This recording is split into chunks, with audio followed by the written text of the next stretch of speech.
Welcome to the Nikki Starchild Show. I'm Nikki Starchild, your host. Today we have an incredible guest, Stephen Bassett, a political activist, disclosure advocate, and the executive director of Paradigm Research Group.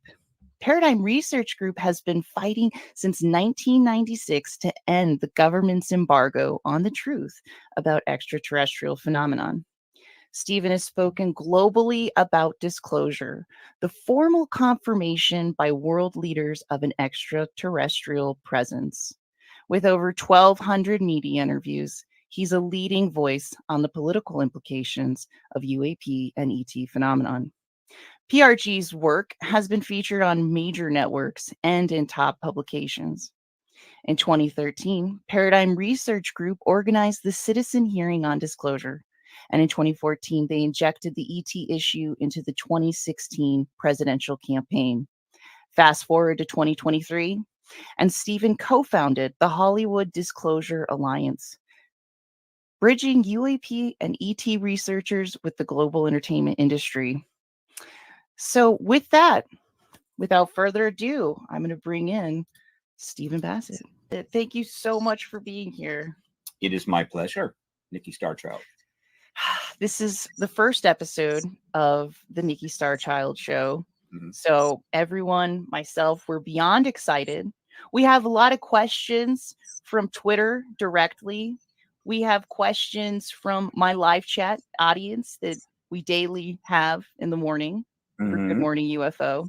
Good. So we talk about the topic every single day, Monday through Friday.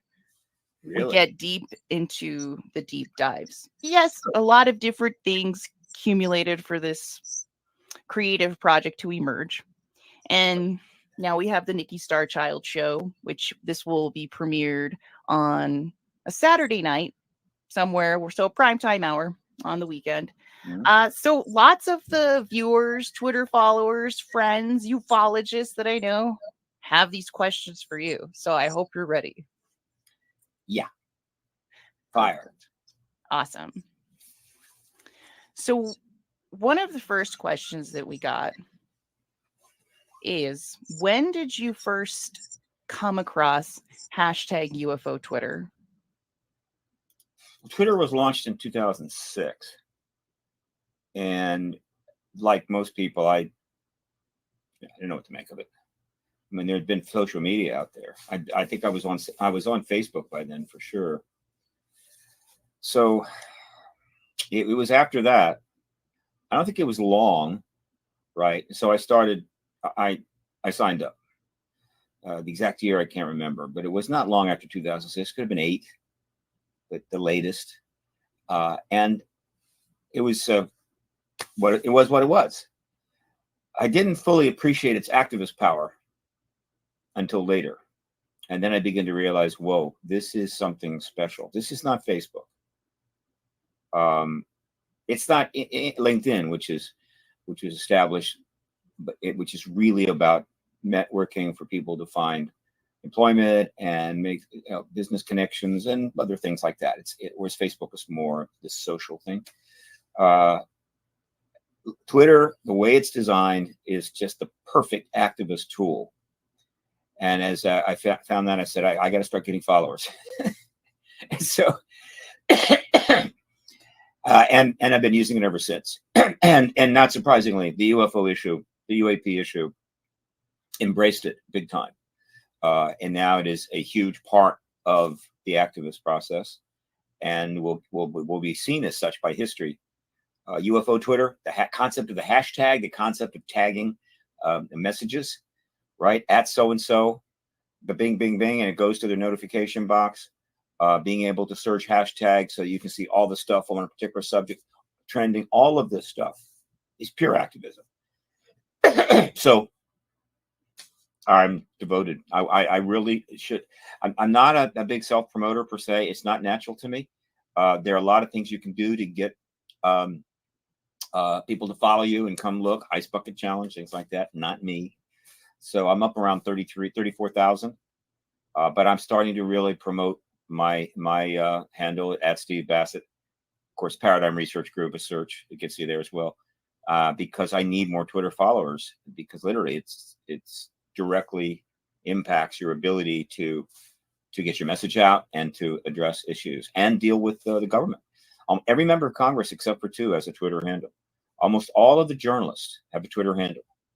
And a lot of people don't realize that you can always message them by doing a tag. If they have a DM, and most do not, you can message them directly. I have a DM. I want people to message me, but you can tag them. And so this is a big deal. And I'm doing Twitter Spaces now. My friend Danny Sheehan did one the other day, had 1,000 people on it. My phone is not really the best, so I was having terrible troubles. But now you can do it on your PC. So all my new Twitter Spaces will be on my PC. And so again, what can I say? Twitter is my friend. I don't care who owns it, except whoever owns it, I want them to keep it going, right? Keep it up, manage it, keep it going. And because we don't want to lose this. This is a wonderful thing. Yes. So would you say more radical speech you like? More radical what? Like, what do you think about Elon Musk and Alex Jones getting reinstated and being able to be on Twitter again? Just that is outside my strike zone, my dear. Who gets on and who doesn't get on, and who has the speech limits? That's not my area. I leave that to others to debate, discuss at length. My issue is pretty well defined. Ending the truth embargo on the ET presence. And that's more than enough to keep me busy. Fantastic. So here's another question that came in from Twitter. So the National UFO Record Center, right? It has the largest cases. The new, it's located, or David Marler here in Albuquerque, New Mexico, is setting up the National UFO Record Center. And he has the largest collection of cases and official documentations, blue book in the world, looking for federal funding right now. He's looking for federal funding to digitize all. And he recently did a presentation to Kirtland Air Force Base as well. And so in the post-disclosure world, how do you see UFO history helping with the acclimation of this topic to the public? Well, it's huge. It's great that David, also Jeffrey Kripal at I think Rice University, is also starting an archive. There are a few others. There are several. I think David Marler is ahead of the curve. I think he's very professional. And if he can get some serious funding, then his may dominate. You've also got the Black Vault, which is essentially an archive of documents that's been put together for the last 25 years. So there is, and also thanks to the internet and the web world, that everything we're doing is documented. The Wayback Machine, which again, so it's not going to fade away. It's going to be well covered by history. The one concern I have is that there certainly are people motivated within the national security structures to destroy evidence, to destroy stuff that they would prefer not come out. That's kind of true of other issues. It's not just us. But this issue probably is, I think, more historically significant than any other that I'm aware of. And so hopefully that's not happening. It's worth noting, well worth noting, that in the original UAP Disclosure Act submitted by Senator Schumer and Rounds, and which was kept in the reduced version of the act, which was turned into an amendment of about 11 pages in single space, whereas the other was like 37 in single space, that the idea of preserving records and not destroying records was included in both. So it's up. They're the government is not stupid. They know how important this issue is. They know how important the history of it is. And so I think there will be very legitimate efforts to preserve as much as possible. The truth embargo is a policy that some will consider righteous and others would not. But it is one of the most extraordinary things any government has ever done. And we need to understand every aspect of it for historical purposes and also to prevent doing it again. I don't think I want my government to ever do this again. So I think overall the sentiment inside government is to preserve. And they have full classification and secrecy, so it's not as if people are, but they're starting to sense the world's coming to them. You know, it's like the true embargo's days are numbered, and eventually they're coming. You know, but I again, overall, it's national security. It's always been national security, and there's some public relations problems there that are significant, but they'll manage them. So I hope that most people will realize that history overall will be more generous to them, the truth embargo managers, than say the public will in the early days of the post-disclosure era. So this history has got to be preserved, and we're doing it. But obviously, the government has the resources to do it extremely well, which is why in the UAP Disclosure Act, there was this substantial, I mean, there was this whole thing called the Controlled Disclosure Plan, which a lot of people jumped up on the word control. Here they go. No, they could have called it the Managed Disclosure Plan, in which they show how all of it will eventually move up through, provided to the public and archived in the National Archives. All of it, everything, eventually, not right away. But there will be materials and documents released very quickly, and so there will be a flow of information that'll go over a period of time, several years, and that was all set up in that bill, and sort of it's somewhat maintained. It is maintained in the final bill, but all the enforcement power has been stripped out for now because they're still a little twitchy. You know, they're still a little worried, and I get it. But it was a brilliant move by Senator Schumer because he essentially smoked them out in the open. I mean, they couldn't just sit there. At least they felt they couldn't sit there and see eminent domain, subpoena power, a review board, and total top-end classification being given to oversight people. And they had to do something. So they did, which just proves what we know. It's like, yeah, it's true. They've got ET tech and the civilians have been involved. Civilian corporations are involved. So I just confirmed it. So all it did was delay it. And I will speculate now that shortly after disclosure takes place, the president confirms, they're going to reintroduce that initial bill. They'll reintroduce the whole damn thing word for word, and it might just pass. Because in the post-disclosure world, where the entire world knows, yeah, it's true, and there was a truth embargo, the concerns of these people that have been expressed recently will not be given much consideration. And the people are going to demand that they have those kinds of enforcement powers. They're going to demand this kind of regulation. And those bills will pass. And so it's not that big a delay if we get disclosure quickly. And of course, that's what's on the table now. Oh, and it's so amazing what's going on. I think this comes from one of our viewers on YouTube who's frequently in the chat, hides in long grass.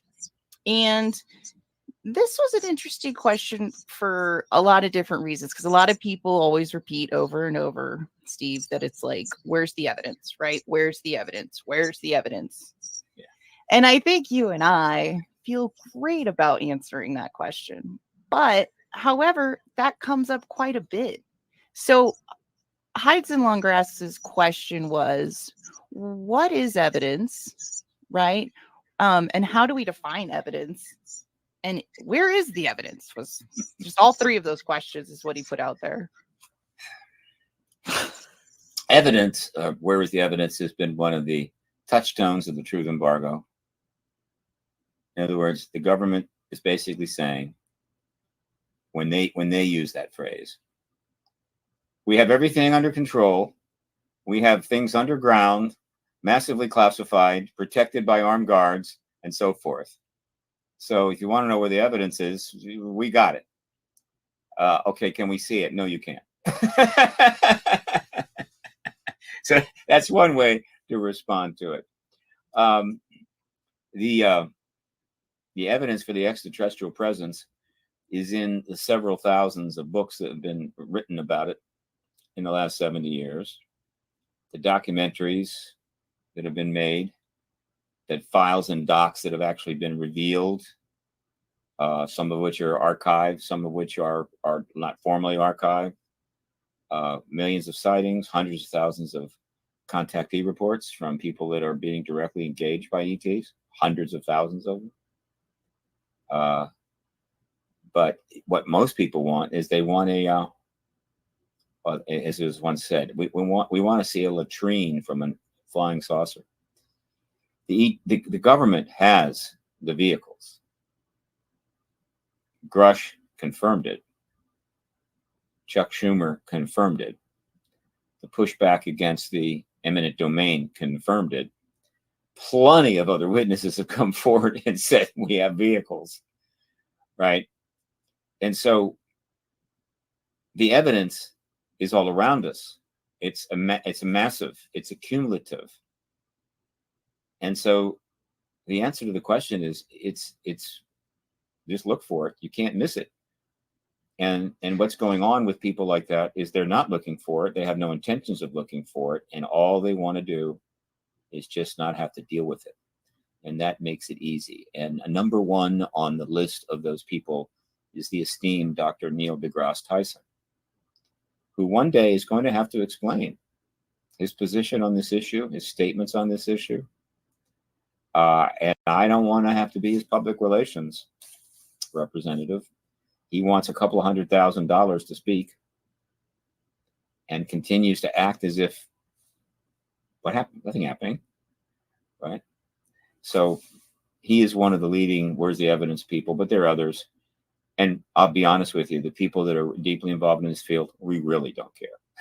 We really don't care how bad they're missing the quote evidence. They are rapidly becoming completely irrelevant to the history that is unfolding. And that's their decision, right? What can I say? Yeah, I mean, it's a loss, right? I mean, you can look into this topic and turn the other way, or you could look into this topic and just be thrilled about the next step of humanity. I mean, I couldn't agree more. I mean, thrilled is not what we're seeking. What you're seeking is, can you be convinced? The word believer, for instance, was an epithet that was developed in the truth embargo to describe to people that believe things without evidence. You're called a believer. To me, that's an insult. That's like the N word, right? You don't hear it much anymore. But it's never been about belief. It's about being convinced. It's like asking a scientist, do you believe in gravity? Right. So the evidence is what matters. The evidence that convinces people of the validity of this issue, not evidence for every little aspect of it. There's so much that has to be sorted out, so much more we need to know. But the presence of extraterrestrials is simple. It's trivial. It's not like quantum mechanics. They're either here or they're not, right? It's like either the guests have arrived for dinner or they haven't. And so if the room is empty, the guests haven't arrived. But if the room is filled with people, the guests have arrived. It's that simple, right? And it's always been that simple. But the truth embargo has successfully made it so much more unnecessarily complicated and in every way obfuscated the issue, so that 76 years after Roswell, we still have scientists going on TV going, where's the evidence? What can I say? I love how you just said that, it's an insult to you to be called a believer. Is that kind of what you said? Oh, I love that. Thank you so much. I'm not going to attack the person. I will, and I never say that. What I say is, if somebody uses believer in my presence, I simply say, I'm convinced by the evidence. Right. That's why I do what I do. I'm convinced by the evidence. Awesome. Thank you. I'm going to put that in my back pocket now. File that away. Well, because that's a true thing, is you have to be convinced. And so much of the time when people are convinced, people are dismissed very quickly on this topic. I think a quote I heard from the recent Tucker Carlson interview was, this is just too far out and the public couldn't handle it. That's what Tucker Carlson said. So that actually segues into another question that a viewer from YouTube had. And that was, how do your family and friends react to the topic? And how have you survived the stigma to keep going and not let that get in the way of your mission, your goal, your work, your research that you've put into this? That is a legitimate question. I have one longtime friend that absolutely doesn't believe any of it, and I obviously have many friends that do. My longtime friend, to be fair, knew me way back. I mean, decades before I got involved in this. But and my family doesn't care. I don't have much of a family. It's very limited. I'm not a family guy. I have a sister. She loves me, and it doesn't matter to her whether they're here or not here. I have but again, I don't have I don't have an extended Italian family that I have to sit down for Christmas dinner with and be attacked, because of my crazy beliefs. I don't have that problem at all. In terms of dealing with the stigma, that is very interesting. The truth embargo, and this is not only true of this issue, but others. The truth embargo, literally in our country, which is a democratic republic with a lot of rights, has survived based upon stigmatizing the people in the issue, which is not nice. It's just not nice. It's not fair. It's wrong. Is it against the law? Probably not. But you stigmatize the issue. You stigmatize the language, like UFO. You stigmatize the people, and you've actually ghettoized them. I call it intellectual ghetto. You've made it hard for them to be heard. You've made it hard for them to get any traction, get media coverage, and all that. Right? You isolate them. Right? So that's why you put people in ghettos. So the rest of the people in the town will not have to encounter them. They're out of the way. So whatever their problems are, they're irrelevant. That's how the truth embargo works. So if you have, for most of the last 70 years, if you have a family, if you have a business, certainly a career, particularly the kind that have credentials like lawyers and doctors and so forth, and you want to go into this issue, you're going to have a problem. All right. And so you don't. And so over the last 76 years, every year, more and more people became convinced that there's an ET presence, but they wouldn't engage it. Some would, but vast majority wouldn't, because again, I can't risk it. I can't risk my business relationships. I can't risk my career as a doctor, and on and on. In other words, the government has basically ghettoized you, whether you know it or not. But the number of people that figured it out kept growing and growing and growing. But still, as of 1996, not a single person had registered as a lobbyist on this issue because there was no money in it. And what good was it going to do for their lobbying career? So this is where people like me come in. And this is not unusual. At the point that I made the decision, this is it. This is what I'm going to do. And I knew full well how it was treated, so forth. I was perfectly prepared. One, no near family. Nobody depended on me in any way. No dogs, no cats, no fixed really address in a sense. So that I was literally free to do it. It couldn't damage my life. In fact, it could only make it better. I just really hadn't done much in my life. I'd just been wandering through life, going from day to day, like a lot of people do. But I did have some gifts that I wasn't using, and so I had nothing to lose.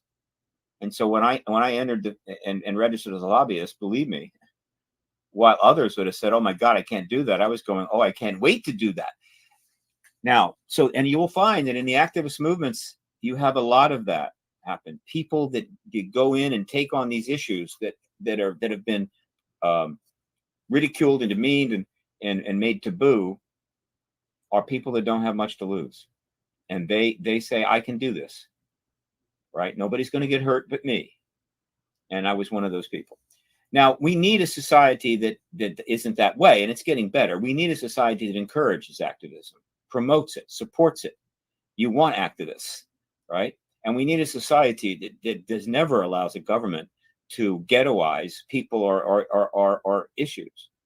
And by that, I mean legitimate issues. I mean, there are some things that have to be contained, and we know about that because they can be violent, they can be destructive.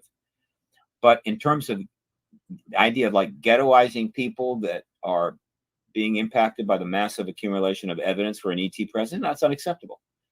And so hopefully we'll learn from this. So this has been the best 26 years of my life. And I've gotten very modest amounts of ridicule, modest amounts of trolling.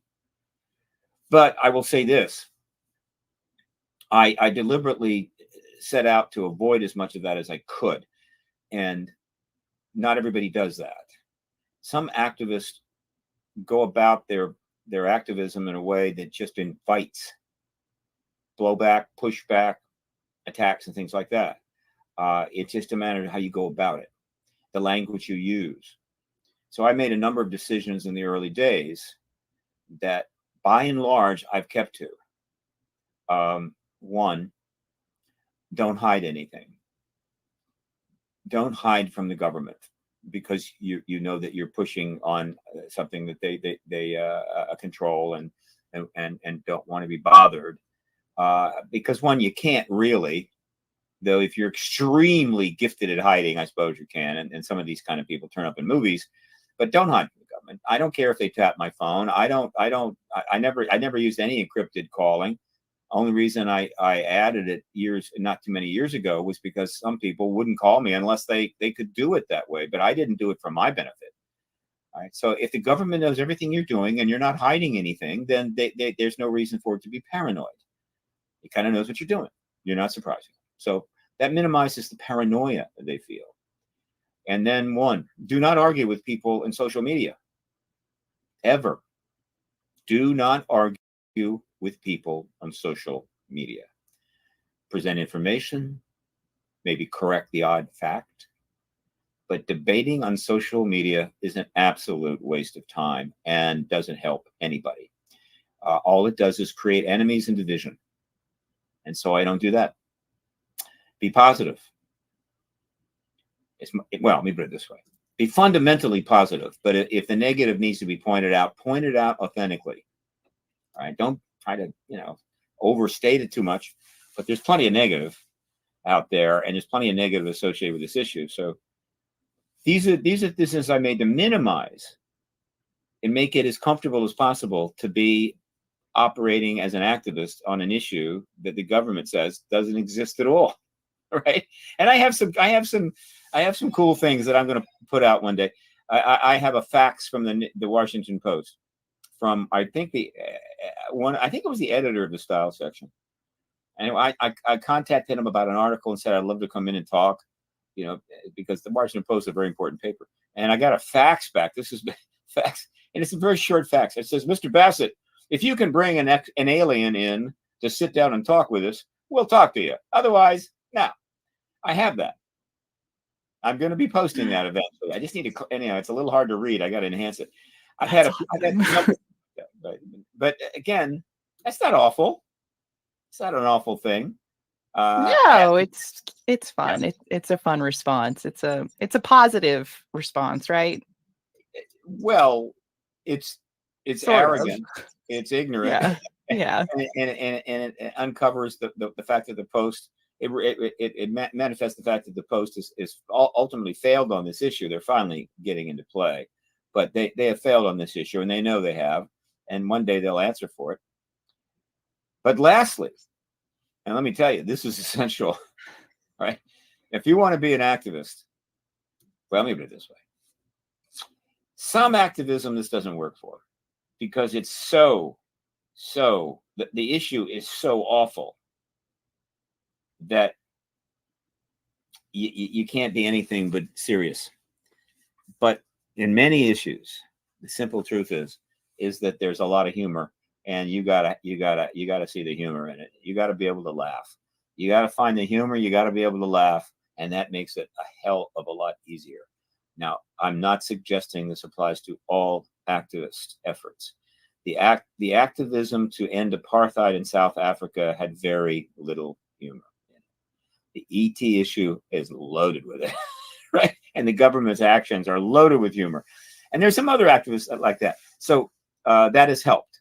It has allowed me to use some gifts I have in that regard, and that's made it a lot easier. I have total sympathy for those are involved in issues so bad, so awful, so egregious that humor is not appropriate, and that's a tougher road to go. Right. And I think that's one reason people they don't treat it very seriously when you try to talk about a topic that you're very passionate about, especially in regards to what's happening recently. To see Luna and to see Tim Burchett go and try to push for this legislation for the officials on top, and to literally be told the intelligence community, which isn't an agency, that's not any official agency, says, no, you can't have this information. A lot of my viewers, a lot of the people who follow me on Twitter have a lot of questions for you about that. I'm sure you have something to say about that. Ask What's them. going on with our government? What's going on? Why can't they tell us? There's 50% of the Pentagon budget that's unaccounted for. People, my viewers don't understand. My friends on Twitter don't understand. My UFO friends don't understand. I guess all we can do is talk about it. All we could do is try to start more activism. What are your thoughts? Well, that's a pretty broad subject there. I have to reduce it down to something manageable, and it's this. Plato in his Republic made the famous case for why democracies can't last. It's been remade many times over the centuries, and there is a certain truth to it. The nature of democracy, there's an innate aspect to the democratic approach to governing that includes its own demise, like life. In other words, life has built into it its own demise, which is, kind of a drag. Right? The symbol for that is telomeres, those little things on the ends of genes that keep getting shorter as you get older, and once they get too short, you're going to die. So, same thing with democracies. The modern democracy that was created by our Constitution is one of the better ones, but it has significant flaws, and the Constitution has not been adjusted enough. In fact, it got frozen some time ago, and as a result, that's endangered us. We haven't adapted enough to the changing times, which are changing faster than ever,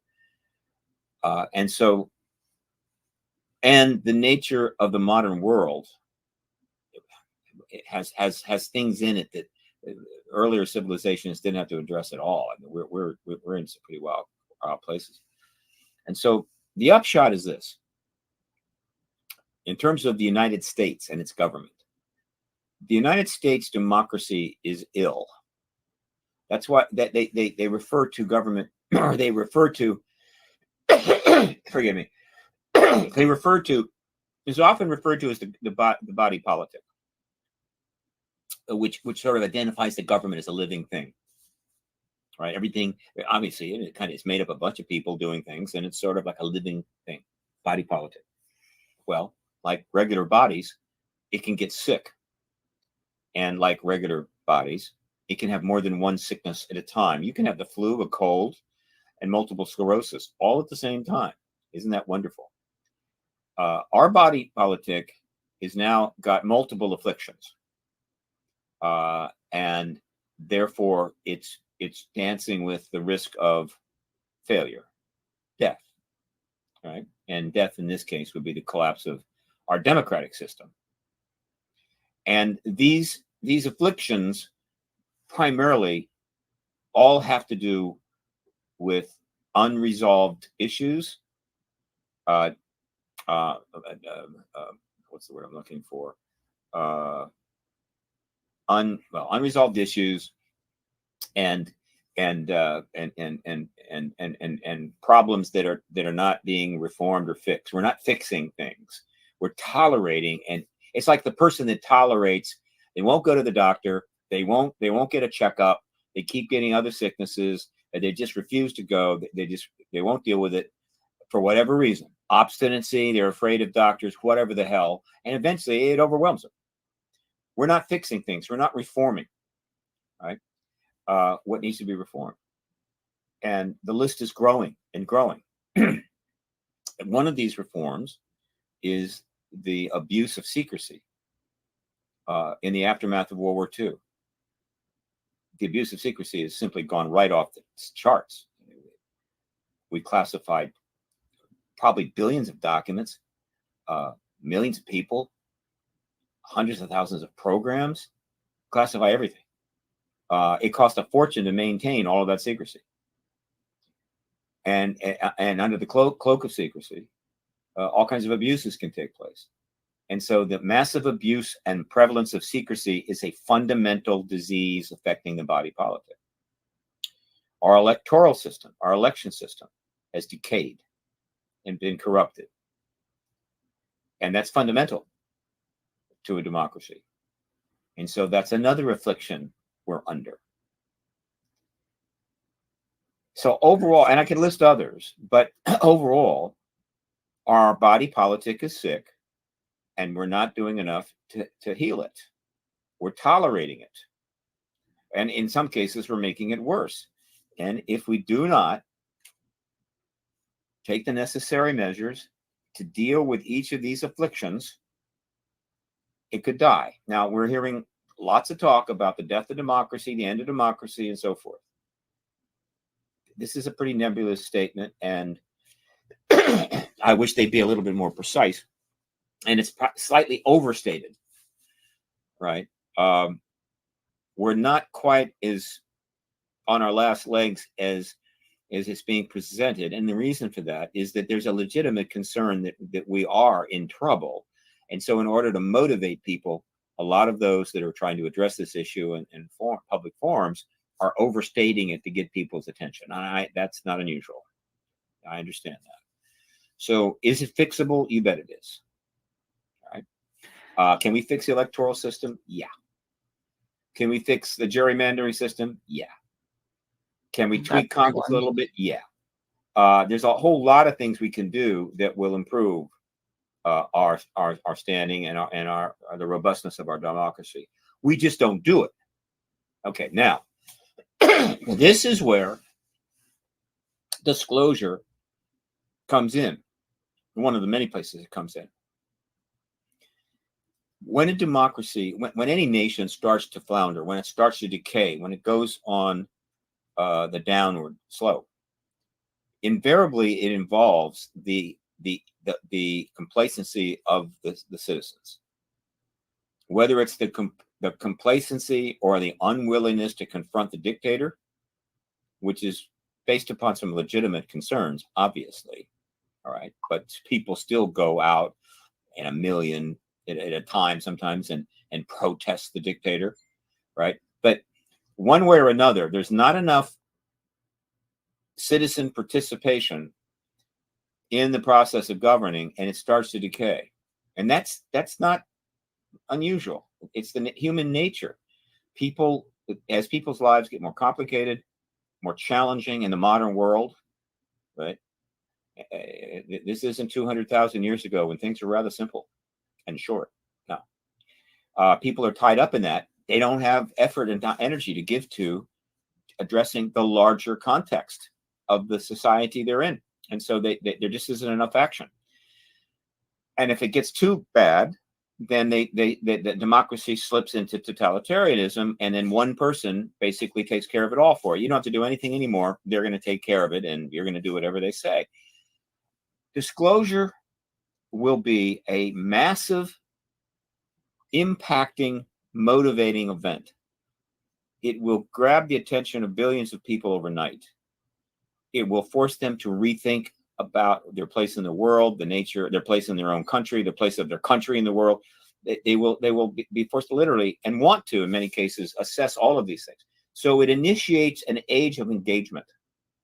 And as I like to use now this metaphor, disclosure, think of it as a key to a door, but not a key to one door. Think of it as like the key to the master key to 1,000 doors. The kind of key that the maintenance person that services 1,000 apartment building, they have a key to every door. All right. Otherwise, they have to carry 1,000 keys around. And so disclosure is a key to 1,000 doors that we haven't been able to get through. We've been knocking on them, pounding on them, kicking on them. We can't get through. Suddenly we got the key to them. We open them up and you go through. And so now you have an age of engagement, which I think will end up being the age of reform. I think in the post-disclosure world, you're going to see more reform of the dysfunctional components of both individual nations and collective nations, geopolitical and national reforms. It will be based upon this massive engagement of people. Another way I like to phrase it, or another metaphor I use, is that in any given time, 8 billion people look in 8 billion directions, right? Something will bring them together, and a bunch of them, like 1,000 people, will get in a theater, and now they're all looking at the stage. That's good. If you're on the stage, you can talk to 1,000 people. Disclosure, in that aftermath of disclosure, in a way, all 8 billion people are going to be looking in the same direction. That's like having a theater filled with 8 billion people, and they're all looking at the stage. And so if you can get up on that stage and have something to say, you got a big audience to hear it. And so in the post-disclosure era, with everybody focused on this thing that's just happened, this unbelievable paradigm shift, the presence of extraterrestrials, they want to know everything. And so they're all looking, and it's going to allow those who are trying to explain and address issues of importance are going to have this massive audience if they can get in front of those eyeballs. And of course, a lot of people are going to try to do that. And you take advantage of that situation. Now that I have your attention, we need to solve this problem with Taiwan. Okay. Now that I have your attention, we don't want the Antarctic ice caps to melt, whatever. I mean, pick something, it doesn't matter. And so people are going to be galvanized. They're going to be electrified. They're going to be energized. And that is our opportunity to fix the problems that we face as a civilization, which are threatening our very existence and making life hell for about a quarter of the population of this planet. About 2 billion people on this planet don't have enough, either don't have food, clothing, water, or shelter, or all four. And they're miserable and they're suffering. And when people are miserable and suffering, they get angry. And when they get angry, they take action.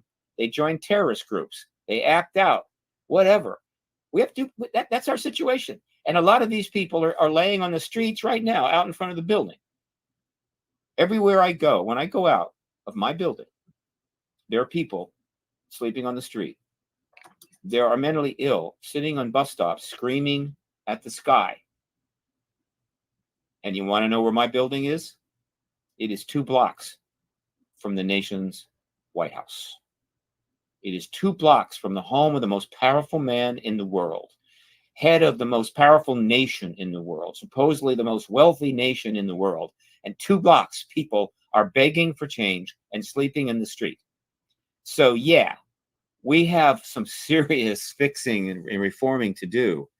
And we're running out of time because we do understand that the situation is bad enough that the body politic is at the risk of dying, whether that is from its own ineptitude or from a nuclear holocaust. It doesn't matter. Death is death. And so now we have this thing that has been waiting for us to execute. Disclosure. Acknowledge we're not alone. Acknowledge we have visitors. And that for me is an incredible opportunity as an activist, because there is no other issue extent now that has the ability to affect so many other issues. You know, I mean, literally, it has an impact on everything else. So it's like it is just, you know, a wonderful thing. I mean, if you're looking for justification for what you do, and you're wondering if it's worth doing, and you think about disclosure and the impact it will have, my God, It doesn't get better than this. Not that every other activist doing highly defined issues, whether you're sailing around the Antarctic Ocean, trying to save the whales, it's all legitimate, it's all important. But this particular issue is a master key to 1,000 doors in the future of this planet. And some of my viewers have talked about this a little bit, especially they're very upset about the 50% missing in the Pentagon budget, just the $2 trillion that are there. And you talk about just in America how frequent homelessness is. It's everywhere, right? Mhm. And it's almost like it gets ignored, or we say they're drug addicts or they're crazy. They're not all drug addicts or crazy. Of course not. Some of them are in hard times. Some of them are women running from domestic violence, all sorts of different things. So a lot of the people who are seeing this money being put in, to the Pentagon, which is fine. We all understand there's a level of black operations that has to happen. But a lot of the pushback is, if you can't tell us what this money's for, why can't we help the people in the street? If you have, this secret technology that could have helped people stay warm through the night or anything like that, Mhm. why have you not used this technology? Why has the government not released technology that at Sure. least they could release to help people, even if we have to know, we don't even have to care. Who cares about the aliens? And also show us something that you've made with that money, right? Like, I feel like there's been 70 years. We know you've been working on something. So what do you think about that? Like, a lot of people have questions with the technology. What's going on with that? Well, there's 1,000 questions like that, and they need to be answered. But they're not going to get answered until we get disclosure.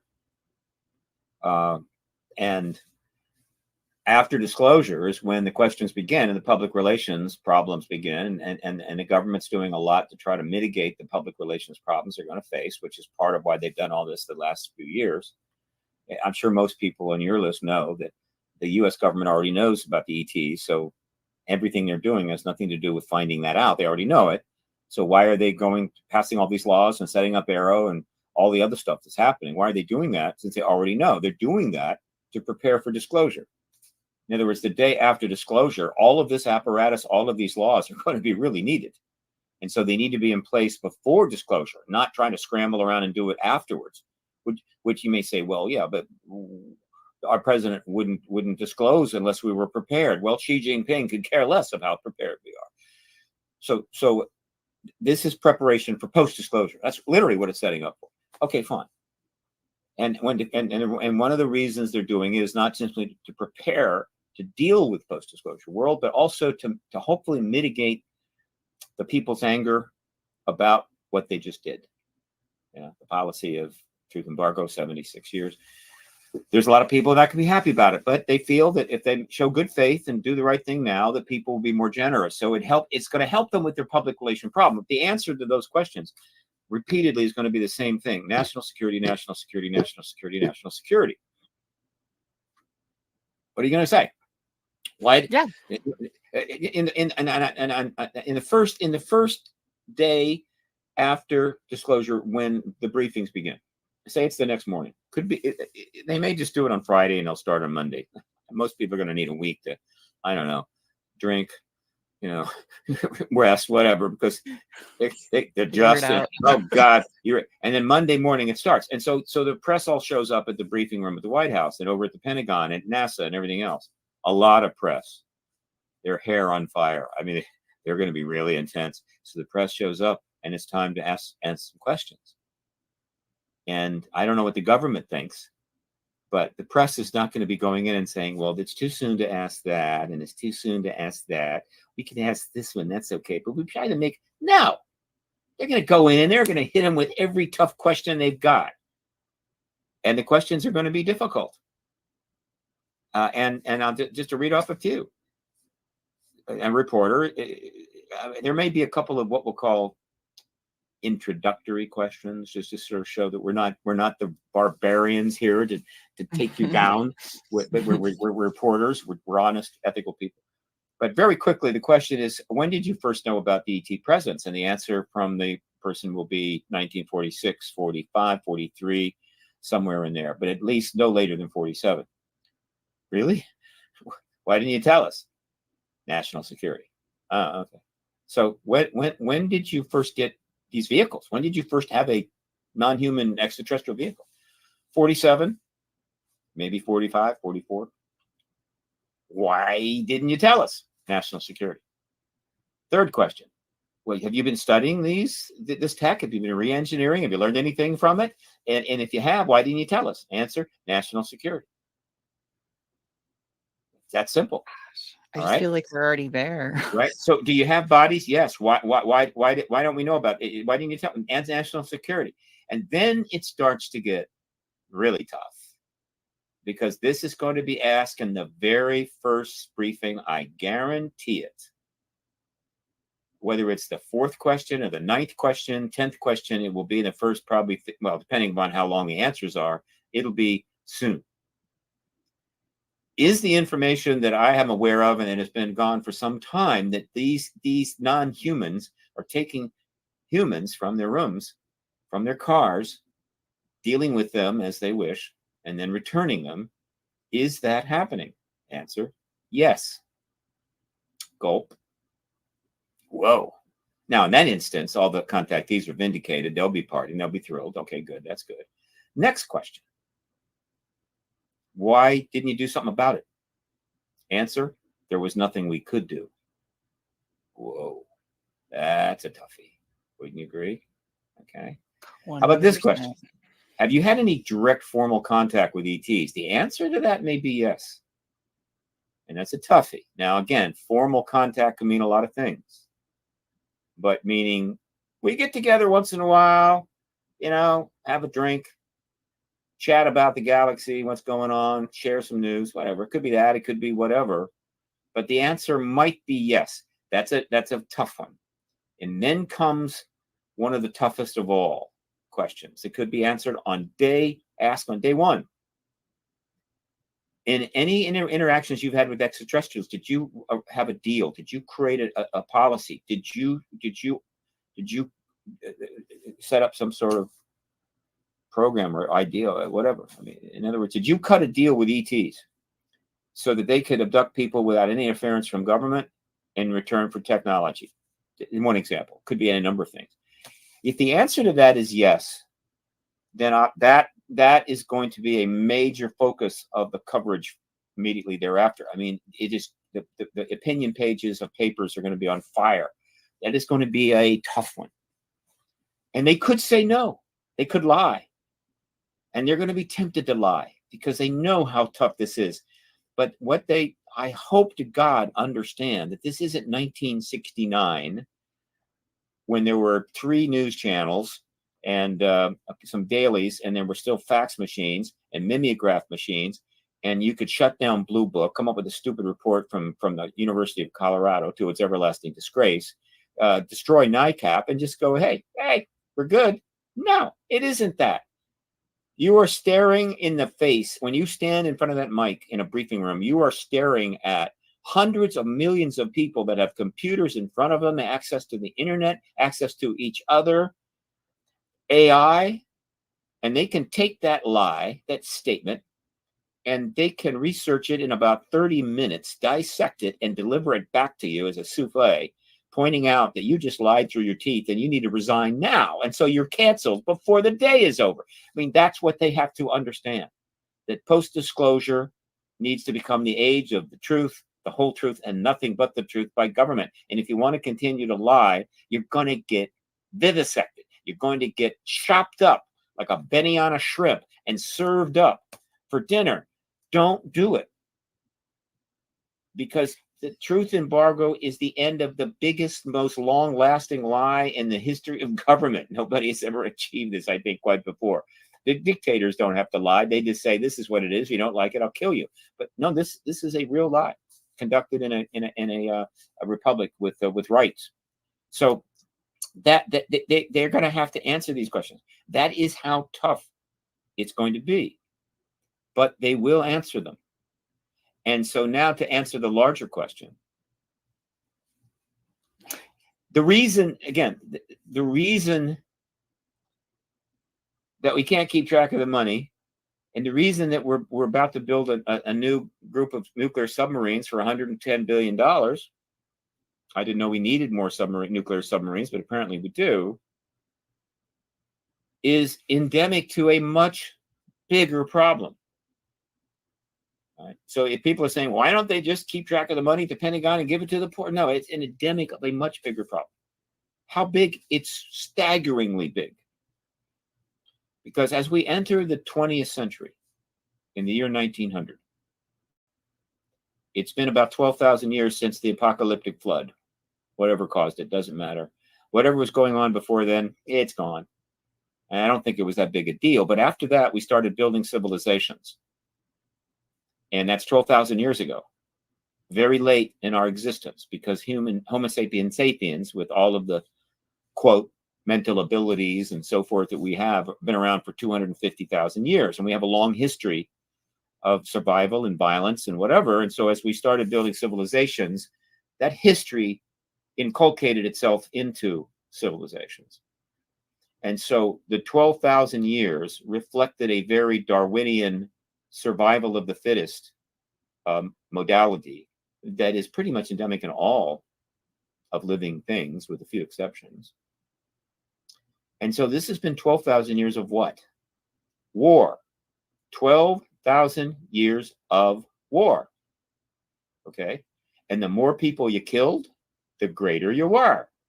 So Alexander the Great killed a lot of people.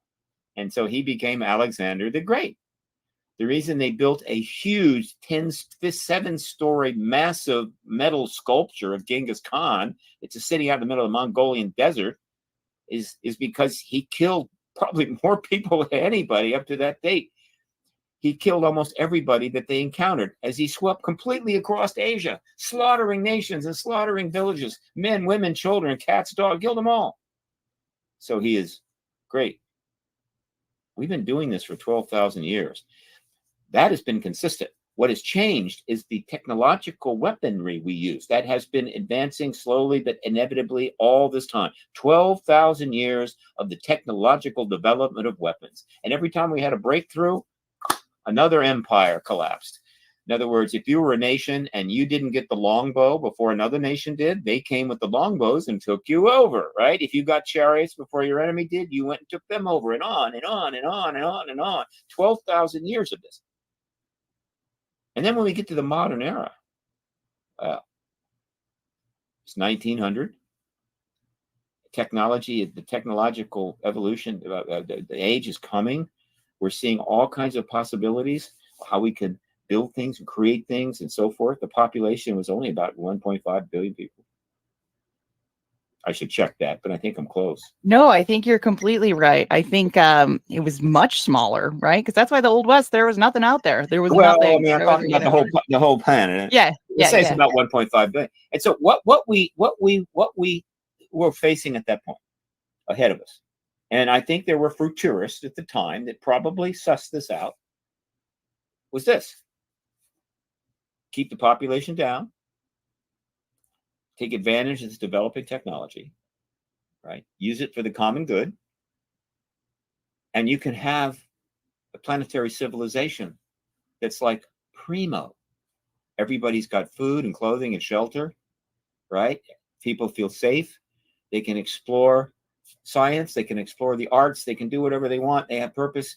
It would be the golden century. That was inculcated. That was there, present for those that could see a little ahead, and I think some did. The general relativity was only a few years away.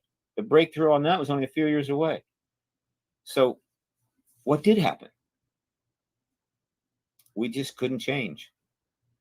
And so the 20th century was the most destructive, awful century of war in human history.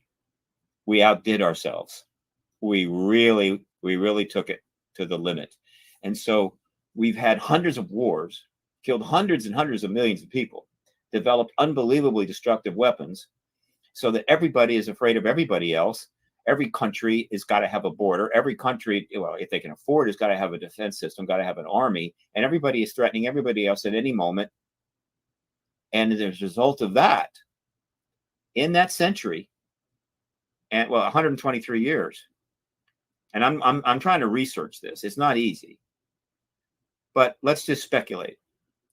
In modern dollars, the total amount of money that we have spent on war, equipment, bases, destruction, rebuilding, in total cost of being who we are, which is a warfaring, destructive beings that are constantly at conflict with each other, could be 300 trillion.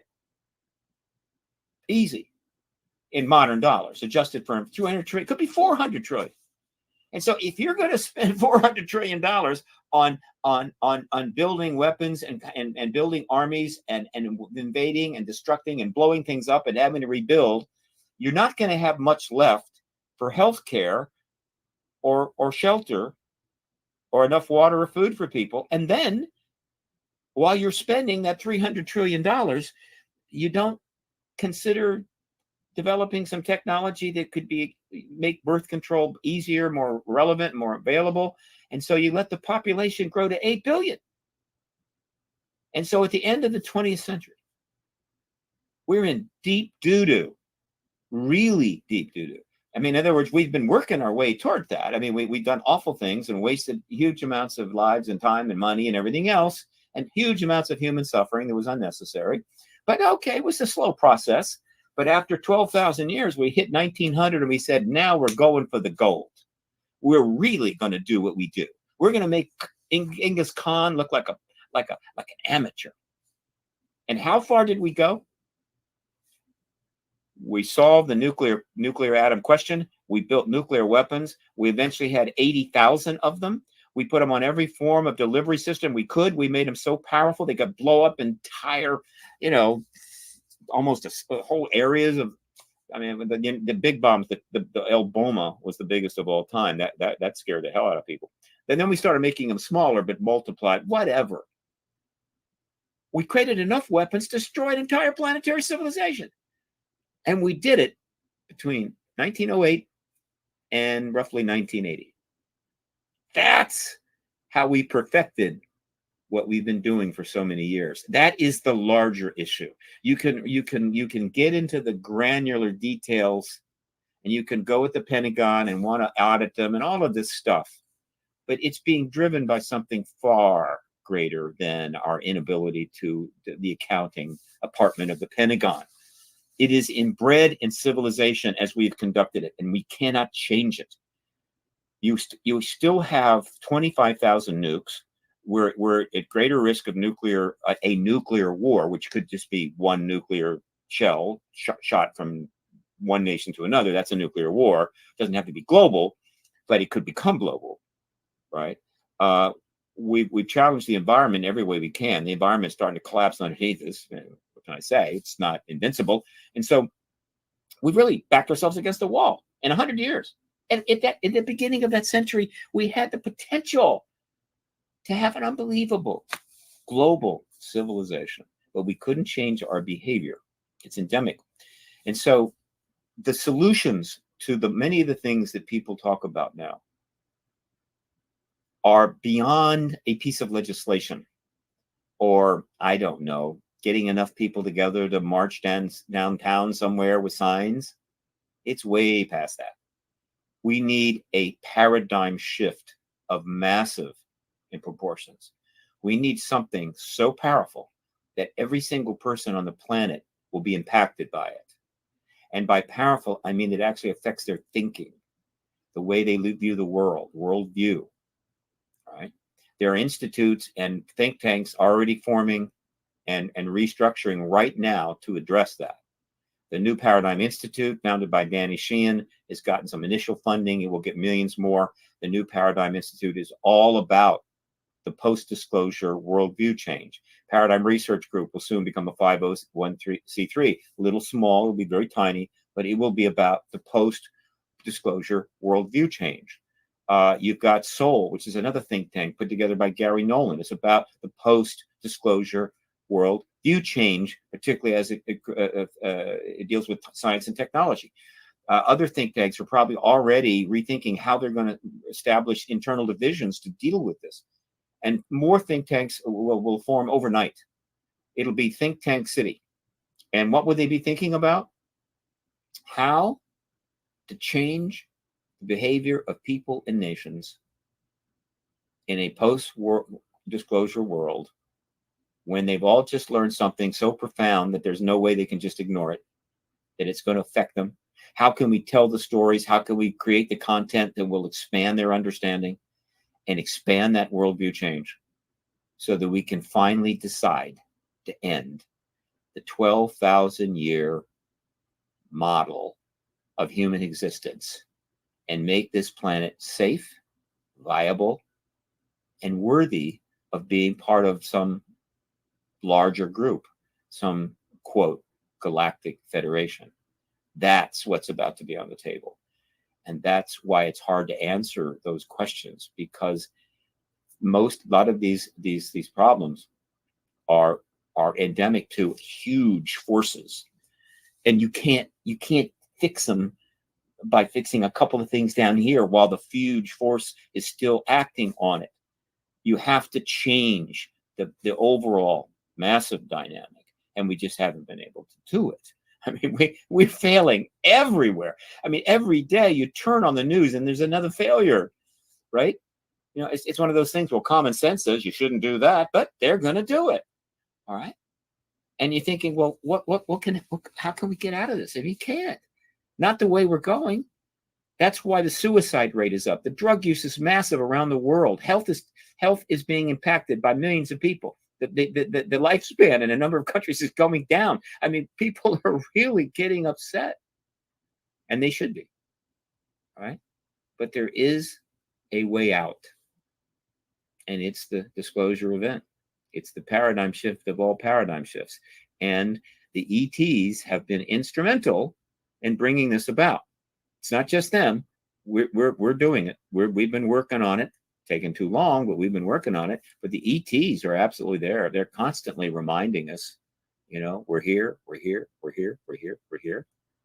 So that they give messages to us. They put messages in the minds of contactees and kids in playgrounds. They turn our nuclear weapons off. How much more do they have to do before we realize that they're here? They're here. They're here. Right. And so they are part of this. And so disclosure isn't just about us awakening to the things we're doing wrong. It is, in fact, a threshold we need to cross so that the ETs can get more involved. Taking somebody up and doing genetic work on them is not the kind of involvement I'm talking about. I'm talking about formal open involvement. That could be coming. Apparently, the ETs are not thrilled about us launching nuclear weapons at ourselves, though I think they would let it happen. But they're very concerned about us building starships and bringing our nukes out in their territory, which we're almost very close to doing. And so there's a self-serving component to it. I go on here because unless you get up and start looking at things from 30,000 feet, unless you step back from the painting in the museum and take it all in, this stuff will drive you crazy. You have to get this larger picture to be able to understand the elements in there that are bugging you.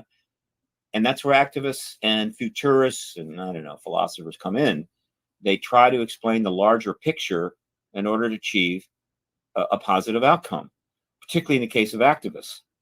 You must see the larger picture. In the case of civil rights, basically the whole civil rights movement was trying to get people to see the human race from a larger perspective, to see it more as one, to see it from up above and look down and go, wow, you know, everybody's pretty much the same. Everybody has the same needs. Let's start respecting each other. That's literally what the civil rights movement was doing. And if they could get enough people to change their thinking, then they could change the laws.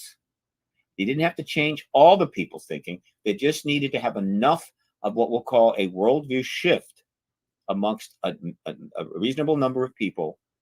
And all of a sudden, you had a civil rights change.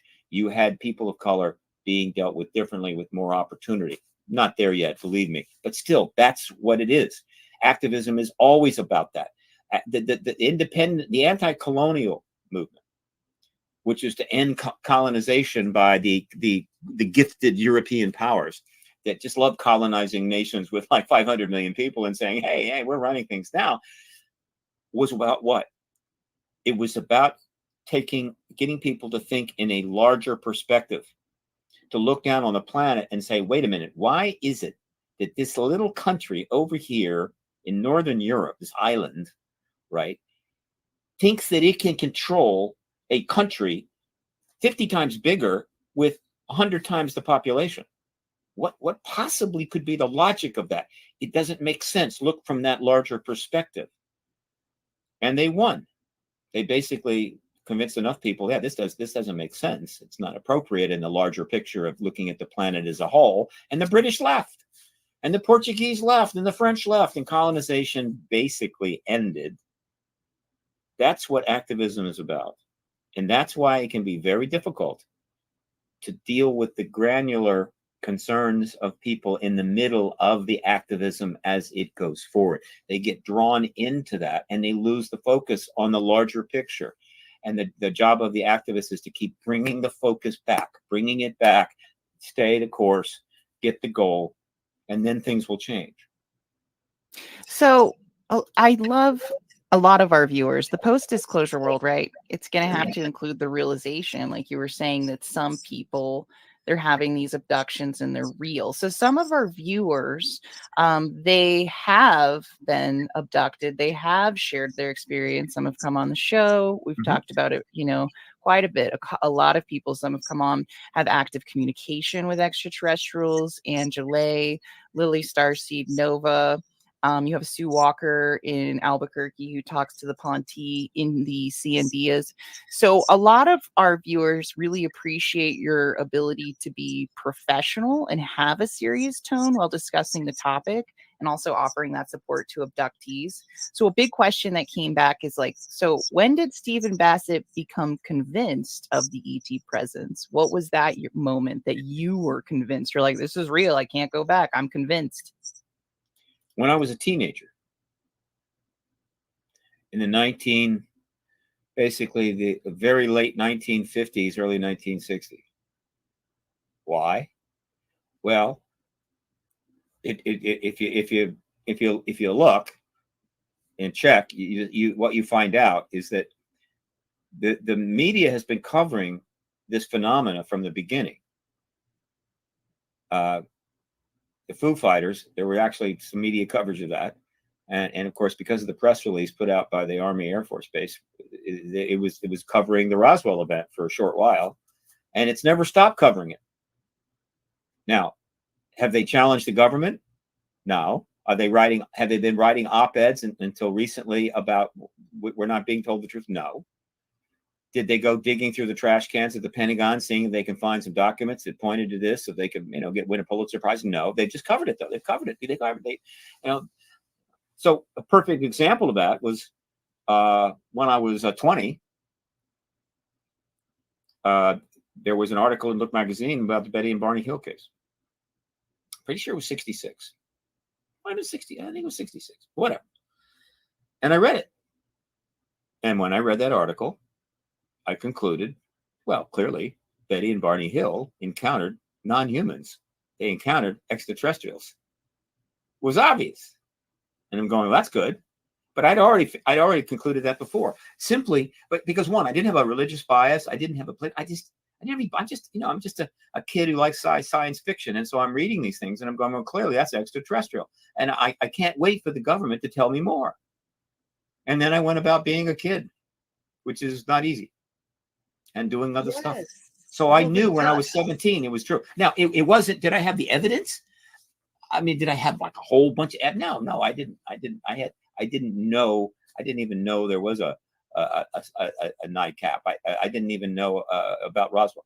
The point is that simply common sense is enough to pitch yourself as an ET presence. Common sense is actually pretty important and very less common now, but based on the articles they were written, that was the logical conclusion. And then I just put it aside. Okay, so that's what I do.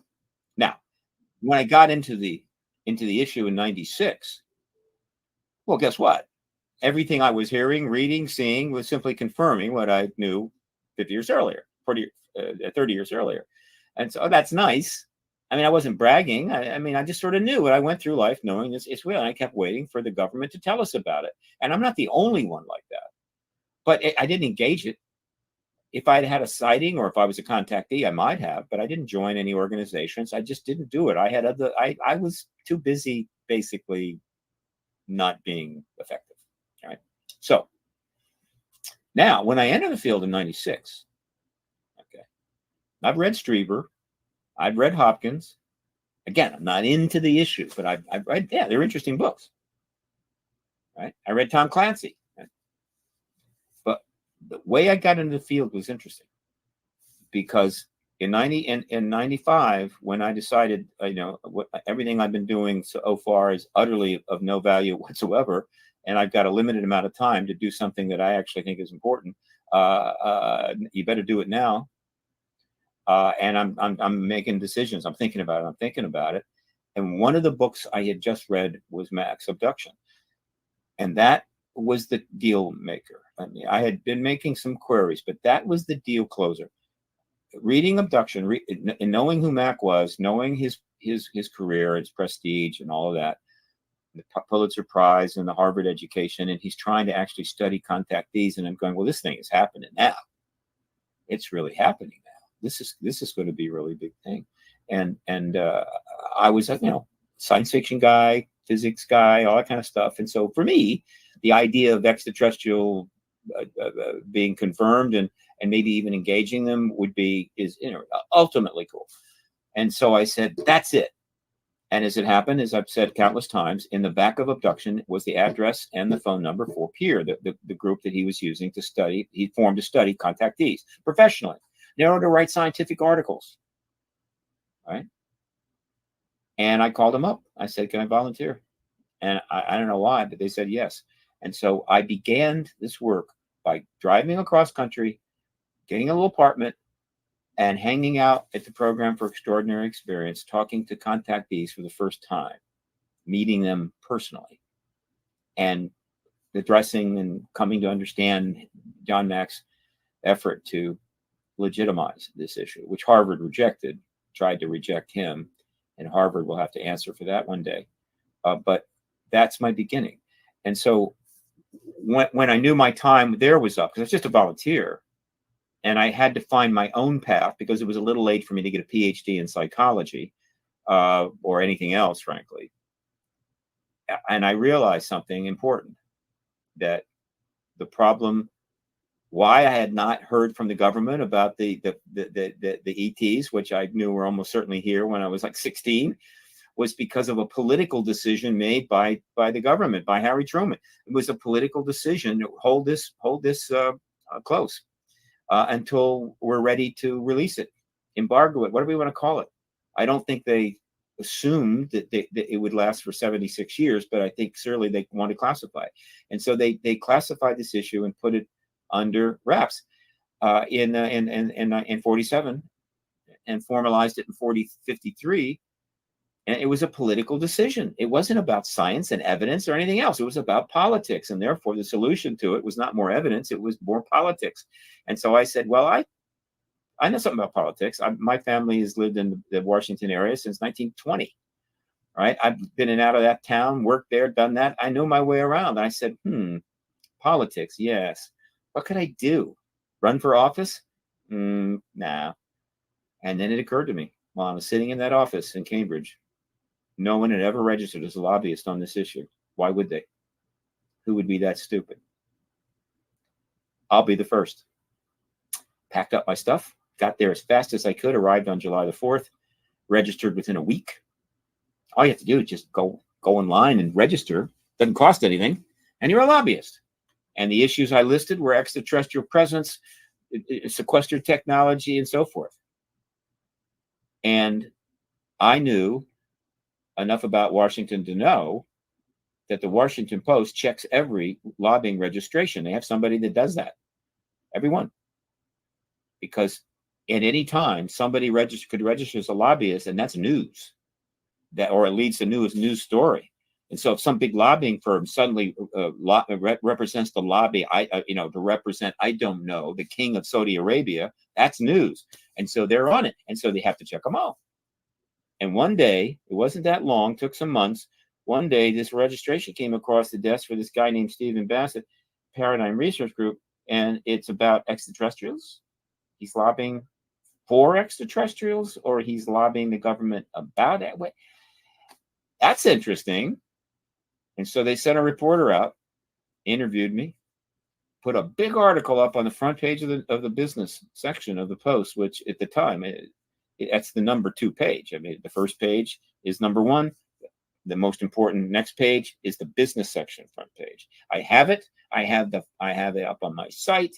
I don't show it around a lot because the photo is horrible. And my career was launched. I was the first UFO lobbyist, and I was called that. Bam. That's it. But I wasn't really a lobbyist per se. I couldn't lobby.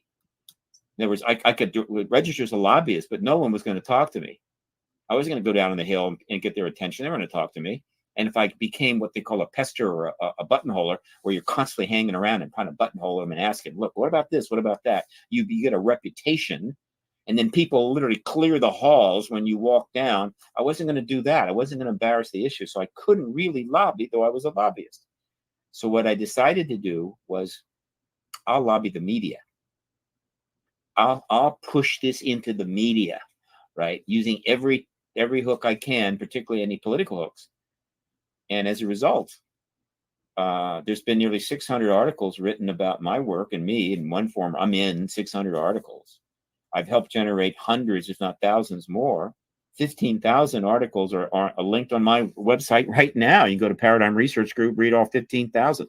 And there's been many thousands more that have been written. I just can't archive them. I can't get access. I lobbied the media. I knew the media that ultimately would be a deciding factor in 1996. What I didn't know in 1996, though I did have a $3,000 Gateway computer my aunt bought from it, I didn't know that very soon the media wasn't just going to be the Washington Post and the ABC News. It was going to be the World Wide Web. It was going to be emails and bulletin boards, and then social media with 1 and 2 million people registered. And then it was going to be broadcast.com. And then it was going to be podcast, the podcast revolution. I didn't know that. But it is that media, right, which is what we'll call the citizen media, in a sense, that sealed the fate of the truth embargo. If it wasn't for the internet and everything that came afterwards, the New York Times and the Washington Post would still be writing stupid articles about how this doesn't make any sense. But that sealed it. There was no way the truth embargo could sustain itself for too long in the face of a global citizen activist media phenomena. And yet they still eked out 27 more years. And as the internet filled up with websites, as articles were appearing in the late 1990s that after sex or porn, the number 1 most Googled thing was UFOs. And in spite of all that, they managed to hang on to this truth embargo. That's how serious they were about the fact that it just can't handle that truth, which is nonsense and always has been. And one of the reasons that they hung on to it so dearly was not because we couldn't handle the truth. It's because they couldn't handle telling the truth. In other words, the lie had lasted so long. It was such an embarrassment, such a public relations problem. They did not want to have to deal with that. They wanted to just, have it stay until they died. And after they died, tell the truth, tell whatever you want, but not while I'm alive, or at least not while I'm on the job. It was just too bad to deal with. And so it got 27 more years after 1996. And but now it's about to end. It's toast. It's cooked. It's fully baked. All we need to do is take it out of the oven. And the way we take it out of the oven now, after everything that's done, Warner, Rubio, and Schumer need to call the hearing in January in the Senate. They need to pay the airfare and the hotel bill for the many, many witnesses that are dying to testify. I mean, high-level military witnesses with clearance to stuff every bit as powerful as Grush, if not more powerful. Put them on this on oath, in front of a massive global audience for about 1 week, and the president will disclose. It's that simple. That's all it's going to take now. That's the only thing between us and that is the hearing in the Senate. And that's why I launched recently Shift Storm. It's been out about 4 weeks. Got a website, shiftstorm.com. Don't forget the F. Shiftstorm.com. Org. I'm sorry, shiftstorm.org.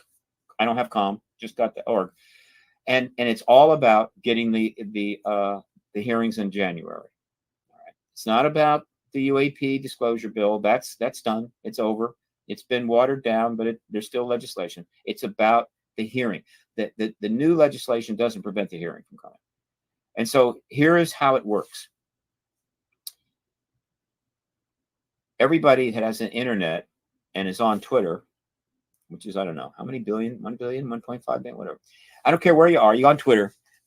You can tag messages to these 3 senators because they all have Twitter accounts. In fact, every member of Congress has Twitter account except I think 3.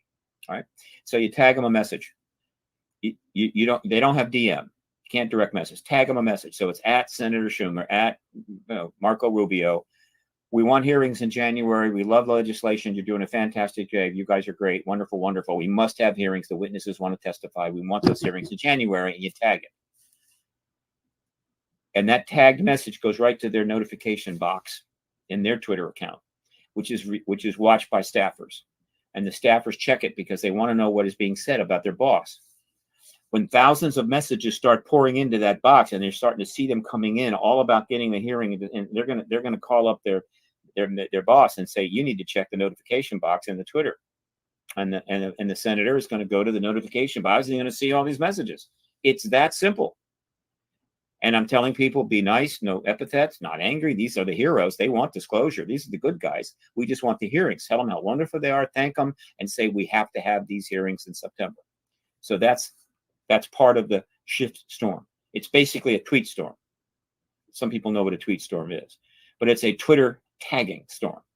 Tag them in these messages. All right. We want 100,000 by the end of the year in each of their Twitter notification boxes. 100,000. That should more than do it. Now, there's also email. They can email. They have email forms, and you can send them emails, but there's a problem.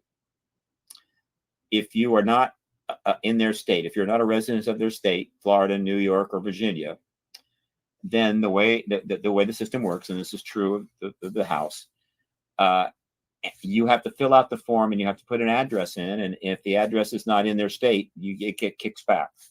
The message doesn't go through. I get it. I understand that.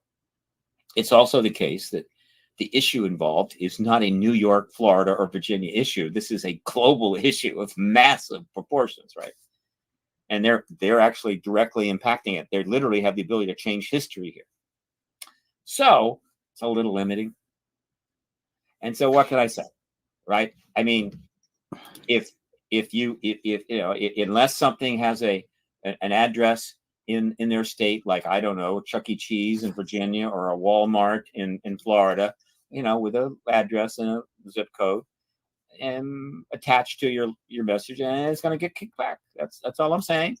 That's all I'm saying. Whatever. I leave it up to you what you want to do. So that's the email part. We don't suggest phone calls. Don't storm them with phone calls. The odd phone call, yeah, but don't get carried away. The odd phone call is okay, but we don't want to rain phone calls down because that really upsets them and upsets their business. That's the shift storm. It's all up there. All the information you need is right there. The protocols for doing it is right there. I'm spreading it on social media. There is a website, shiftstorm.org, and it's simple. We want hearings in January in front of the Intel Committee, and you are the 3 people that can make it happen. Some people don't understand how Congress works, but the Supreme Court cannot force the Senate Intel Committee to have a hearing. The president cannot force the Senate Intel Committee to have a hearing. The Pentagon cannot force it to have a hearing. The people that are essentially the ones that can call that hearing are the chairman, the ranking member, and I believe also the Senate Majority Leader, and that's Warner, Schumer, and Rubio. Virginia, Florida, New York. And so that's the target. They're the ones that have to get the message. So that's underway right now too.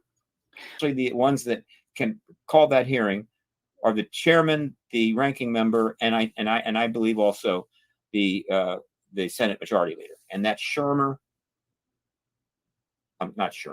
Warner, Schumer, and Rubio, Virginia, Florida, New York. And so that's the target. They're the ones that have to get the message. So that's underway right now too.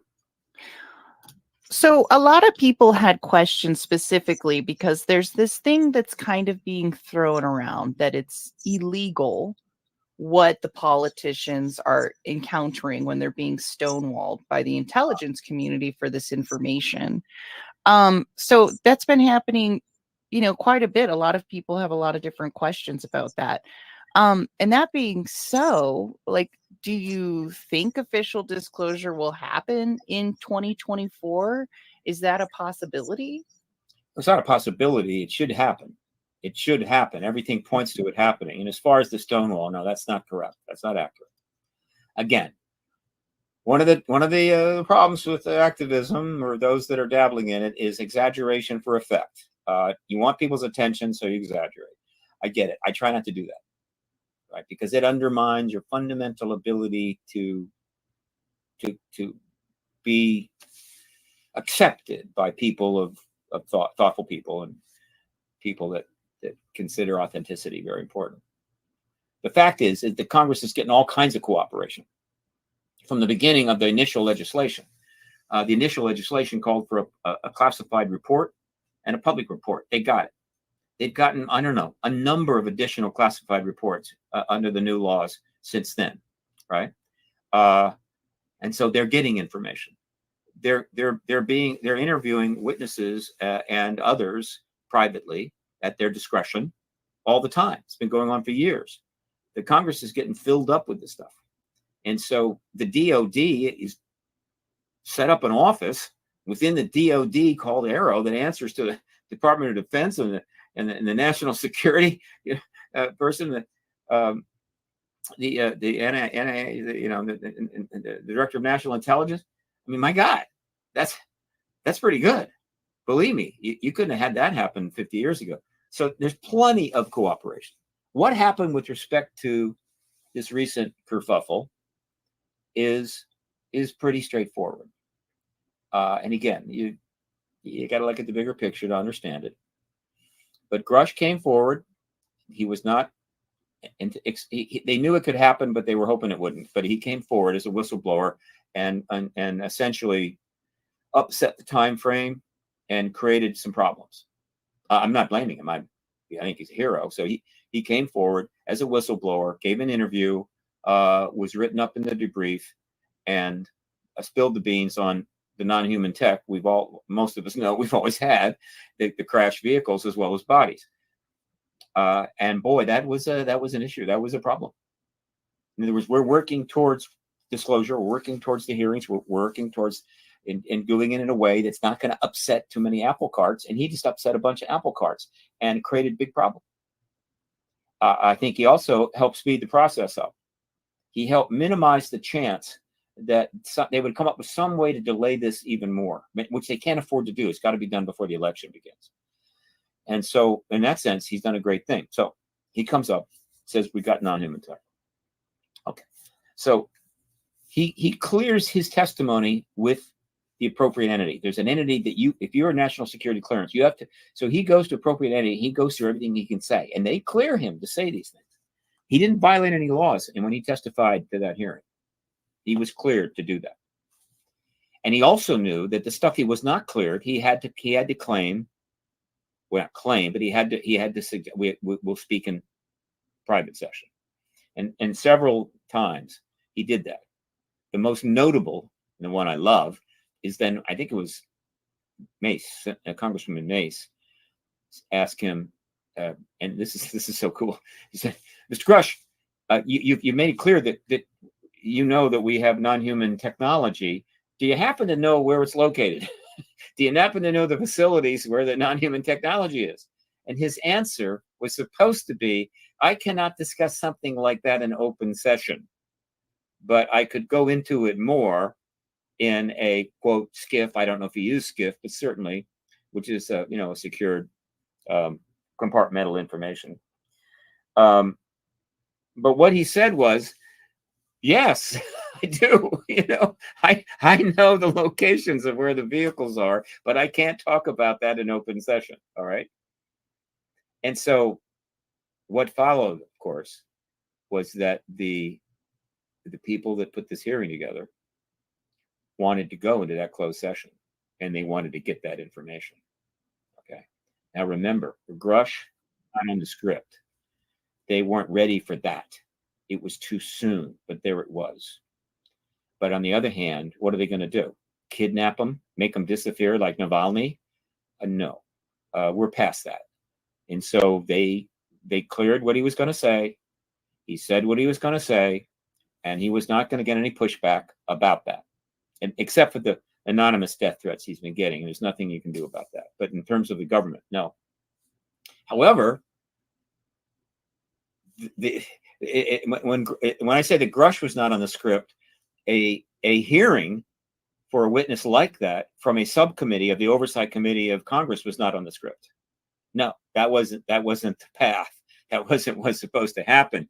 And the reason it happened is that Bassett, who had made the decision to come forward and be very public about this, and had already stated there was an extraterrestrial presence repeatedly, and doing Fox News and News Nation, and he was really way ahead of the issue. And so he was on fire. And so it was he probably that helped convince the chairman of the Oversight Committee to have that subcommittee hold a hearing. He got Luna involved, got Mace involved, and it was not surprisingly, Grush wanted to testify right away. He didn't want to wait for an intel hearing in front of the Senate. He wanted to get it out. He was a whistleblower. That was the point. And so he agreed to the hearing, and they held it, but it wasn't supposed to be that way. And so when they asked for the skiff, essentially, decision was made at the DOD that we do not want these members of a subcommittee of the House to be getting that information from David Grush at this time. And so they denied it. That's not cooperating, but that doesn't mean a stonewall. It just means that they just didn't want to do that. Now, eventually they got a skiff, but by the time they got it, the DOD was able to sort of, I guess, get things set up, get their act together, whatever, so that what transpired in that skiff was not very satisfactory. They got a skiff. But the original denial was because they knew that they were going to go into a skiff with Grush and ask him exactly where all the locations were. And then they were probably going to, get on an airplane and go to those locations like they did in Florida, go to the Army base and want to know what's going on. And we're told, you can't, we're not going to tell you that. And it was just going to get out of hand. So that's kind of the story. It's a backstory there. But they're not going to stop. And they're going to hold another hearing. That's fine. But in the chaos of that post-Grush situation, right, which began on June the 5th and finally culminated on July 26th, which is essentially what, 41 days later, 51 days later. And in between that, between the hearing in front of the House subcommittee, is when Schumer comes out with this huge new addition to the UAP legislation, right? And the reason he did that was because of Grush.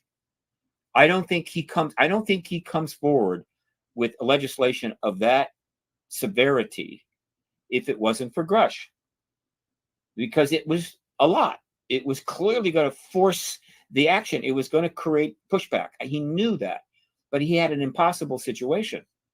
Grush had already stated in front of a camera, it was in an article in the debrief, that there's non-human tech. He then goes in front of and he plans to go in front of a committee eventually, almost certainly, but he's put it out there. It's now in play, and it's not being denied. The Pentagon's not putting out giant press releases saying Grush is lying. No. Now, there was some pushback, but the usual stuff. Somebody released some of his medical records, class act, and Sean Kirkpatrick wrote a fairly nasty letter about it, but that's because Sean was in an impossible position when Grush comes out with that. Arrow was not ready to deal with that, and Sean Kirkpatrick knew And so he kind of created a real problem for Dr. Kirkpatrick, and Dr. Kirkpatrick got upset, sent a letter. That's about it. And so now it's out there. It's out there. Now what's Schumer going to do? What's the Intel committee going to do? Right? They know that now, and articles are being written. There's plenty of them. Go to my website. Scores of articles were written about the non-human technology that we have that's not being denied, and they still haven't had a hearing yet. And so it's like, yeah, what are you going to do? And Schumer made a bold decision. Here is what I'm going to do. I'm not going to put the Senate Intel Committee in a position where they're going to have to somehow handle this. I'm one of the most powerful men in Congress. I'm one of the gang of 8. I'll take care of it. Take the load off of them. And so he announces that he and Mike Rounds, who's not on the Senate Intel Committee, he's Armed Services, have put together a substantial tranche of legislation, and here it is. And it went right up on the site. And what did it address most importantly? Non-human technology, what Grush had put out there. And he's saying we will legislate eminent domain over the non-human technology, which is mentioned in that bill 25 times. And so what he did there is he confirms Grush, he shuts the door on any more at least formal disparagement of him. Secondly, he confirms to the Senate that I'm with you guys. Ladies and gentlemen, I'm on your side. I'm there for you. It's okay. I'm stepping in. All right. And he puts it into the bill and says the United States government owns it, and we have subpoena power and all of this. In other words, he's basically saying, yeah, we have that tech. Yes, I understand that. Yes, it's important. And we're going to really address it in a very comprehensive way. And even we're going to declare ownership, which sent a message to the world. Every single person in the government, I think, probably have read something about that bill. Everybody in the deepest USAP programs have read something about that bill. If they haven't read the bill, everybody in the DOD and the CIA, they get newspapers and internet too. And so he sent that message to the whole military intelligence complex. And he backed up Grush. And he got the blowback I think he expected. But he knew he couldn't lose. I mean, this is chess. This is three-dimensional chess here. He knew he couldn't lose. He knew if they didn't push back, that legislation was going to pass, and everything was in place to hold the hearings and get this done. But if they did push back, it would mitigate the bill. It would reduce some of its influence. It couldn't stop hearings, but they would have to out themselves. To push back against this bill is to literally authenticate it. If you are talking national security, if you are talking government contractors and shareholder interest or whatever the hell, if it has to do with non-human tech, you have just confirmed the bill. And so it's win-win. It's win-win for him. It's win-win for the Senate. And then he goes in front of the Senate, or I say in front of the Senate, on the Senate floor, along with Rounds, and he speaks publicly, and I'm going to get that video out. He speaks publicly about his disappointment that the bill was not passed as it was. He mentions that pretty much the pushback came from Republicans, which is a politicization thing. First time it's happened, as far as I know. But he felt it was time to do that. He did it. But then he was pretty conciliatory, right? But he let it be known that, like, well, we really wanted all of that, but we got this. But still, and I think he acknowledged that the bill that was passed still has the essence of the original bill. And the essence says we need to get the stuff out of the secret world into the National Archives. We need to be super careful about it. We don't want to have a lot of hassle with people about it. We want to control the process. So we're stripping out your enforcement stuff, but ultimately that's what we want, and that's okay. And so that is the way to explain the issue of. That's my answer to the simple question that why is there a stonewall on the part of the national security state? There isn't. It's not a stonewall. It is a chess game being played. It's four-player chess. You can buy that game, by the way. It's out there. Four people play. It's a bigger board, but 4 people play, and everybody's got the same set of pieces. And now you're playing against each other. You got 4. It's really very complicated, but it's 4-person chess. Okay, this has been all along a 4-person chess game. Who are the 4 players? The Congress, the military intelligence complex fronted by the DOD, the White House, which is not making many moves at all. It's just kind of laying low. And then the public and the media world. The journalism world and the public are together as one player. And these are the 4 players playing this game. And yeah, it's really, really complicated. And I'm doing my best to follow it and try to explain it. But believe me, it's still more than I can fully grasp. But that's what's going on. I have a question. Yes. With your expertise, and it's something that's coming up quite a bit on Twitter when all these laws were passing. There was something about how now some of this information about the technology and the extraterrestrial bodies is under a similar umbrella as the JFK files, that we might have to wait. What's going on with that regard? A lot of people have questions about that. Look, again, yeah. Okay. Let's take the big picture view.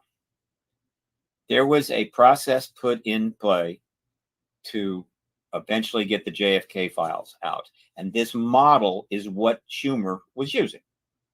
All right. And I haven't really looked into the JFK file disclosure model.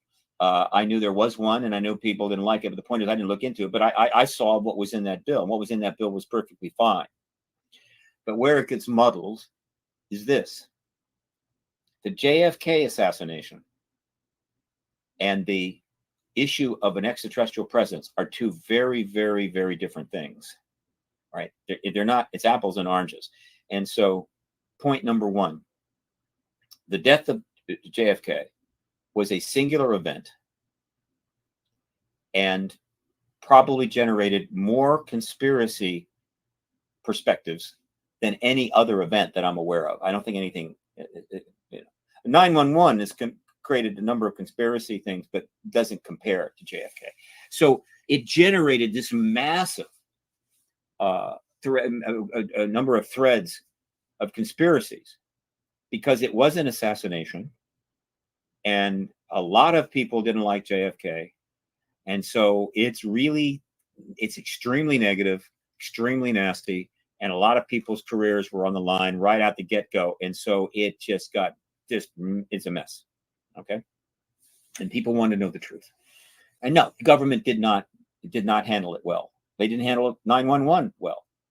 In fact, they don't handle much of anything well, frankly. And so it got messy. So they passed this legislation that would bring information forward in a certain way. And given the fact that there's 27 different theories out there about how JFK was assassinated, and everyone thinks they're right, and obviously all 27 cannot be right, there was no way that there was going to be satisfaction with the process. There was no way that everybody's going to be, okay, this is great. And so it just, and for those that thought that this model of information coming forward was going to settle it once and for all, they just underestimated just what a mess the history of this assassination was.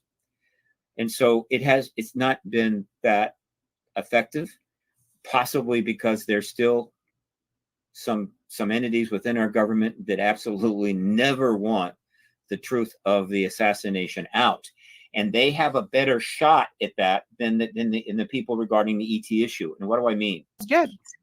I hate to interrupt you like that. I could talk to you for hours and hours for sure, but I know, but I want to do pre-record just so I can get in depth. The chat can be very sometimes distracting. Pick a question that you think has for the viewers and what I see, what they feel, and the things that they've experienced, and just what a strong advocate you are. Everybody just kind of goes towards that light because there's not that light around them. Steve, like the abductees, those people, I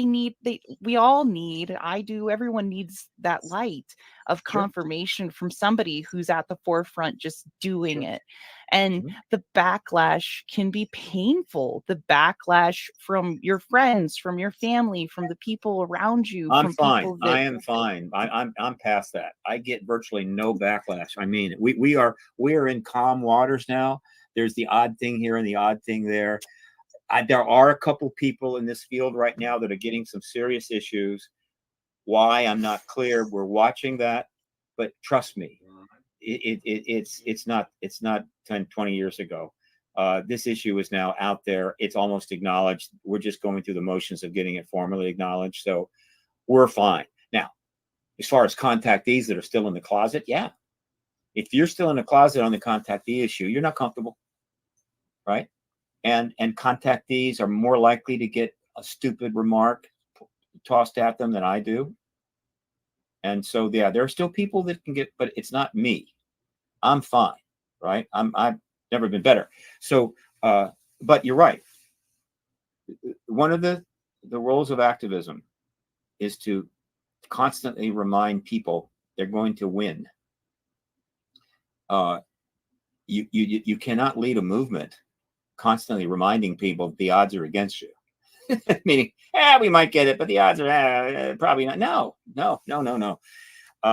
It's just the nature of government, the nature of human nature. When it comes to what is right, and when it comes to the arc of justice, and this is, by the way, a justice issue, the way you get there is you constantly reinforce the fact that you will get there.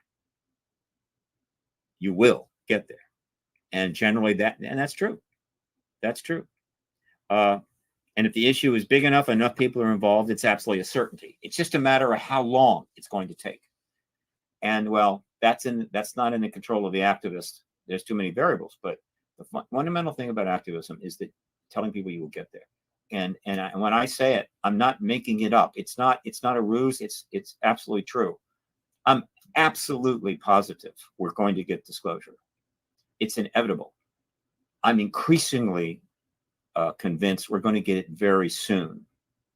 And I see a very logical reason why, and I see the path to why we cannot get it in January, early February. And so I'm saying that with high confidence, right? But look, all it takes is one idiot to fire off a tactical nuke shell in Ukraine and blow up a little village with a nuclear weapon, and this whole business is going to be shoved to the side. It is, guarantee it. Or an attack on Taiwan by China.